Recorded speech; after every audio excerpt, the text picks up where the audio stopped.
ओम नमो भगवते वासुदेवाय। स्वागत है आप सभी का बरगदेश्वर महादेव मंदिर उन्नाव के इस दिव्य यूट्यूब चैनल पर। आज हम सुनने जा रहे हैं ब्रह्मपुराण का अद्भुत प्रसंग, भद्र तीर्थ, पतत्र तीर्थ और विप्रतीर्थ की महिमा। अध्याय 65। यदि आप भी ऐसे ही दिव्य पुराण प्रसंगों को सुनना चाहते हैं तो हमारे चैनल बरगदेश्वर महादेव मंदिर उन्नाव को सब्सक्राइब करें। हर दिन शाम 5 बजे हमारे चैनल पर आपको ब्रह्मपुराण कथा सुनने को मिलेगी और धीरे धीरे हम सभी 18 पुराणों की कथाएं आप तक लेकर आएंगे। अगर आपको किसी विशेष पुराण या प्रसंग से जुड़ी जानकारी चाहिए तो कमेंट में जरूर पूछें, हम आपकी जिज्ञासाओं का समाधान अवश्य करेंगे। तो आइए शुरू करते हैं दिव्य कथा। ब्रह्मा जी कहते हैं, भद्र तीर्थ सब प्रकार के अनिष्टों का निवारण करने वाला है। वह समस्त पापों का नाशक तथा परम शांतिदायक है। विश्वकर्मा की पुत्री उषा भगवान सूर्य की पतिव्रता एवं प्रिया भार्या है। छाया भी उनकी ही भार्या है। छाया के पुत्र शनैश्चर हैं। शनैश्चर की बहिन विष्टि हुई। उसकी आकृति भयानक थी, वह पापमयी थी। भगवान सूर्य ने सोचा, ये कन्या किसको दूं? वे जिसको कन्या देना चाहते वही उसकी भयंकरता का समाचार सुनकर उसे लेना अस्वीकार कर देता और कहता, ऐसी भार्या लेकर हम क्या करेंगे। ऐसी अवस्था में विष्टि ने दुखी होकर अपने पिता से कहा, पिताजी, धनवान, विद्वान, तरुण, कुलीन, यशस्वी, उदार और सनाथ वर को कन्या देनी चाहिए। जो पिता इसके विपरीत आचरण करता है वह नरक में पड़ता है। सूर्यदेव, कन्या विद्वानों के लिए भी धर्म का साधन है। एक ओर पर्वत, वन और काननों सहित समूची पृथ्वी और दूसरी ओर वस्त्राभूषणों से अलंकृत नीरोग कन्या दोनों एक समान है। उस कन्या के दान से पृथ्वी दान का फल होता है। जो कन्या अश्व, गौ और तिल की बिक्री करता है उसका रौरव आदि नरकों से कभी छुटकारा नहीं होता। कन्या के विवाह में कभी विलंब नहीं करना चाहिए। उसमें विलंब करने पर पिता को जो पाप होता है उसका वर्णन कौन कर सकता है। कन्या के पिता जो उसके लिए दान पूजन आदि करते हैं वही सफल समझना चाहिए। कन्याओं को जो कुछ दिया जाता है उसका पुण्य अक्षय होता है। कन्या के यो कहने पर भगवान सूर्य बोले, बेटी, मैं क्या करूं? तुम्हारी आकृति भयंकर है, इसलिए कोई तुम्हें ग्रहण नहीं करता। स्त्री और पुरुष के विवाह संबंध में लोग एक दूसरे के कुल, रूप, वय, धन, विद्या, सदाचार और सुशीलता आदि देखा करते हैं। मेरे यहाँ सब कुछ है, केवल तुम में गुणों का अभाव है। क्या करूं, कहाँ तुम्हारा विवाह करूं? यदि तुम्हारा ऐसा विचार हो कि जिस किसी के साथ विवाह कर दिया जाए तो तुम अपनी स्वीकृति दो। मैं आज ही तुम्हारा विवाह किए देता हूँ। ये सुनकर विष्टि ने अपने पिता से कहा, पति, पुत्र, धन, सुख, आयु, रूप और परस्पर प्रेम ये पूर्व जन्म में किए हुए कर्मों के अनुसार प्राप्त होते हैं। जीव पहले जन्म में जो बुरा भला कर्म किए रहता है उसके अनुकूल ही दूसरे जन्म में उसे फल मिलता है। अतः पिता को तो उचित है कि वह अपने दोष से मुक्त हो जाए, कन्या का कहीं योग्य वर के साथ विवाह कर दे।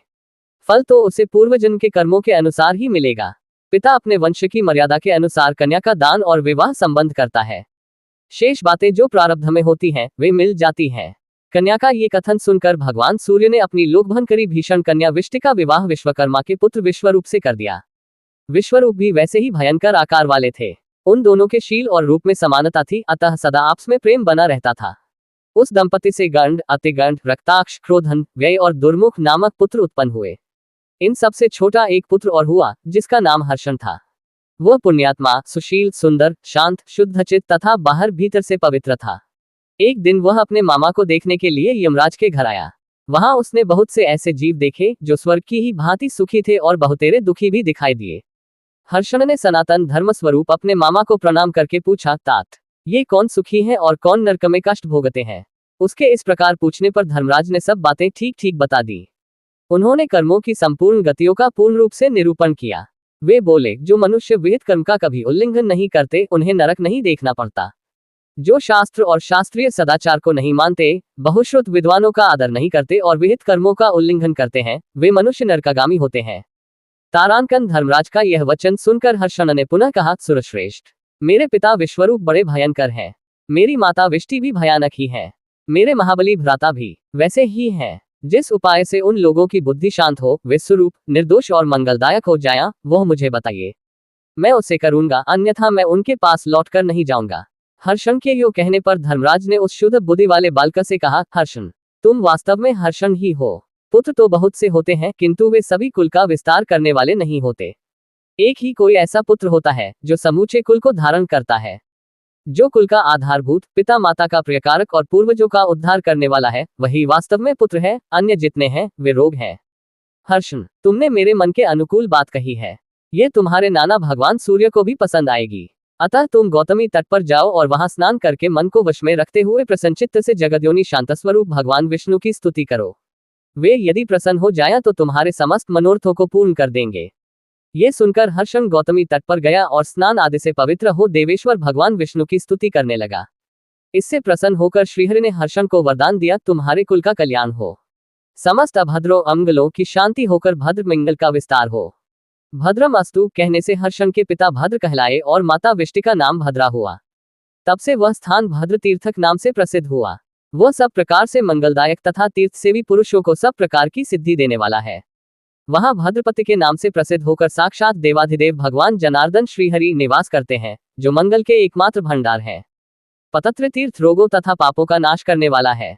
उसके स्मरण मात्र से मनुष्य कृतकृत्य हो जाता है।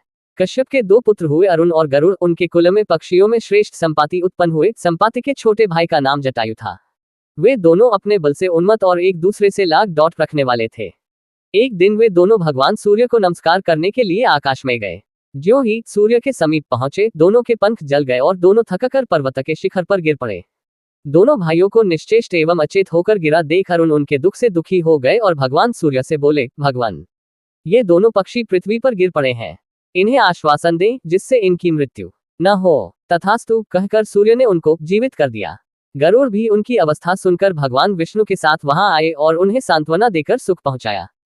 तदनंतर सब लोग अपने संताप का निवारण करने के लिए गंगा तट पर गए। जटायु, अरुण, संपाति, गरुड़, सूर्य तथा भगवान विष्णु सबने उस प्रचुर पुण्यदायक तीर्थ में प्रवेश किया। तब से वह तीर्थ पतत्र तीर्थ के नाम से विख्यात हुआ। वह विष्कर नाशक तथा संपूर्ण अभीष्ट वस्तुओं को देने वाला है। साक्षात सूर्य तथा विष्णु गरुड़ और अरुण के साथ वहां गौतमी तट पर रहते हैं। भगवान शिव का भी उस तीर्थ में निवास है। इन तीनों देवताओं की उपस्थिति से वह तीर्थ बहुत उत्तम हो गया है। जो वहां स्नान करके पवित्र हो, उन देवताओं को नमस्कार करता है, वह आदि व्याधि से मुक्त हो परम सौख्य का भागी होता है। गौतमी के तट पर विप्र तीर्थ भी बहुत विख्यात है। उसे नारायण तीर्थ भी कहते हैं। उसका उपाख्यान आश्चर्य में डालने वाला है। अंतर्वेदी गंगा यमुना के बीच के भूभाग में एक ब्राह्मण रहते थे, जो वेदों के पारंगत विद्वान थे। उनके कई पुत्र हुए, जो बड़े विद्वान, गुणवान, रूपवान और दयालु थे। उनमें जो सबसे छोटे भाई थे, वे अनेक गुणों से संपन्न, शांत, सर्वज्ञ और परम बुद्धिमान थे। उनका नाम आसनदेव था। आसनदेव के पिता उनका विवाह करने के लिए प्रयत्नशील थे। इसी बीच में एक दिन रात को ब्राह्मण कुमार आसनदेव सोए हुए थे। उस दिन उन्होंने भगवान विष्णु का स्मरण नहीं किया था। वे उत्तर ओर सिरहाना करके सोए थे और उनका चित्त एकाग्र नहीं था। इसलिए इच्छानुसार रूप धारण करने वाली एक क्रूर राक्षसी वहां आई और आसनदेव को उठाकर तुरंत गौतमी के दक्षिण तट पर चली गई। वह उस ब्राह्मण के साथ इच्छानुसार रूप धारण करके गोदावरी के दक्षिण किनारे की भूमि पर विचरती रहती थे।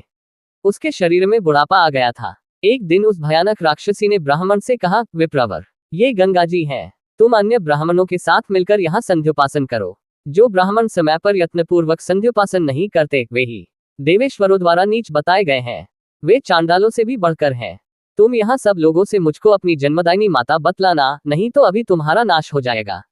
द्विज श्रेष्ठ, यदि मेरी बात मानते रहोगे तो मैं तुम्हें सुख दूंगी और तुम्हारा जो प्रिय कार्य होगा उसे भी पूर्ण करूंगी। कुछ काल के बाद फिर मैं तुम्हें तुम्हारे देश में, तुम्हारे घर में और तुम्हारे गुरुजनों के पास पहुंचा दूंगी।